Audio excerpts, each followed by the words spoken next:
The Battle of Berlin, fought in the waning days of World War II, was more than just a military engagement, it was a symbolic struggle for the heart of the Third Reich. Capturing Berlin meant crushing the Nazi regime and bringing an end to Hitler's reign of terror. For the Allied forces, Berlin represented the culmination of years of sacrifice and bloodshed. It was the final hurdle in their long and arduous journey to defeat Nazi Germany. The Soviets, having suffered immensely at the hands of the Nazis, were driven by a thirst for revenge and a desire to plant their flag in the heart of the enemy's capital. The city itself, once a vibrant European metropolis, was now a scarred and battered shell of its former self. Years of Allied bombing raids had reduced many of its grand buildings to rubble, and its streets were eerily deserted, save for military units preparing for the inevitable confrontation. The stage was set for one of the most brutal and decisive battles in human history, a clash that would determine the fate of millions and reshape the geopolitical landscape of Europe for decades to come. By April 1945, the Red Army, under the command of the brilliant strategist Georgy Zhukov, was poised to unleash its full might upon Berlin.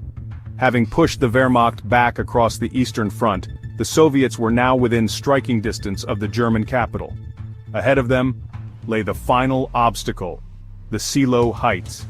The Seelow Heights, overlooking the Oder River, formed a natural defensive barrier protecting the approaches to Berlin. Anticipating a Soviet assault, the Germans had fortified the heights, transforming them into a formidable line of anti-tank ditches, bunkers, and artillery positions. Manning these defenses were a motley collection of Wehrmacht soldiers, SS units, Volkssturm militiamen, and Hitler Youth. Many of them old men and boys, barely able to hold a rifle. Despite their lack of experience and inadequate equipment, they were united by a fanatical determination to defend their homeland to the death.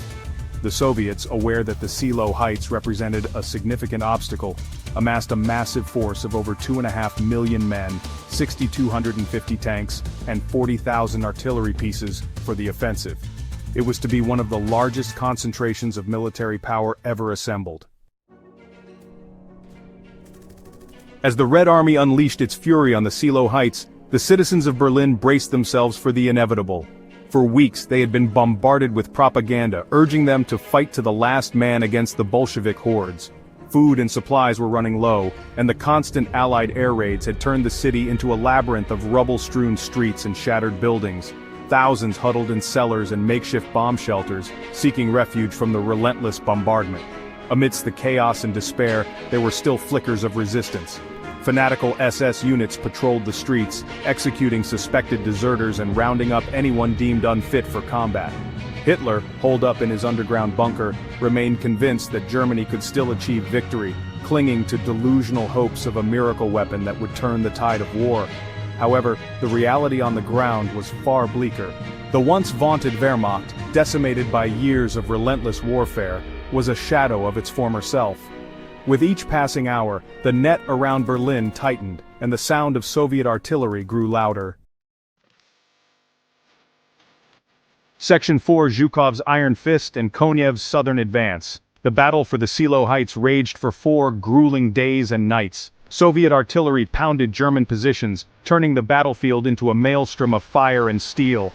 Wave after wave of Soviet infantry charged into the teeth of German defenses, only to be cut down by machine gun fire and artillery barrages.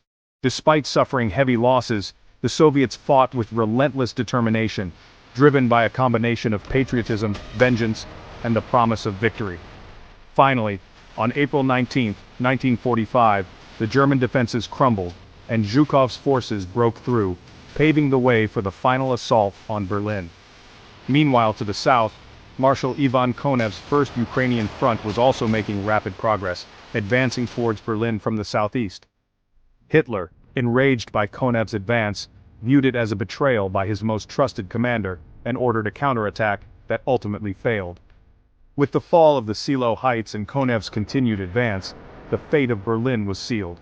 The Red Army was now poised to unleash its full fury on the heart of the Third Reich. Section 5: The Nightmare of the Führerbunker. As Soviet forces tightened their grip on Berlin, the city descended into a maelstrom of violence and chaos. Street fighting raged block by block, building by building, as desperate German units and fanatical SS troops fought with the ferocity of cornered animals. Deep beneath the ruins of the Reich Chancellery, Adolf Hitler, the architect of Nazi Germany's reign of terror, was living out his final days. Encased in the claustrophobic confines of the Führerbunker surrounded by his inner circle, Hitler clung to the delusional belief that Germany could still achieve victory. The atmosphere within the bunker was a toxic mix of paranoia, fear, and desperation. As the Red Army closed in, the true nature of Hitler's regime was laid bare. Betrayals, suicides, and summary executions became commonplace, as those who had once basked in the Führer's favor now scrambled to save themselves. On April 30, 1945, with Soviet troops just a few blocks away, Hitler committed suicide, shooting himself in the head while his wife, Eva Braun, swallowed a cyanide capsule. Their bodies were doused in gasoline and set ablaze in the Chancellery garden, a final act of defiance from a regime on the brink of collapse.